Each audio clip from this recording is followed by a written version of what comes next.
Hi viewers, আসসালামু আলাইকুম। কেমন আছেন সবাই? তো আজকে নতুন স্টাইলে মুগ ডাল দিয়ে রান্না করব। তো প্রথমে আমি একটু ডিম রান্না করলাম। তো ডিমটা আমি ভেজে নিয়ে 4 টুকরো করলাম ডিমটাকে।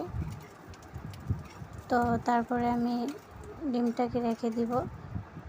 এখন একটা কড়াইয়ের মধ্যে একটু হালকা তেল দিব। তারপরে পেঁয়াজ কুচি, রসুন কুচি দিয়ে দিব, হালকা মরিচ দিয়ে দিব।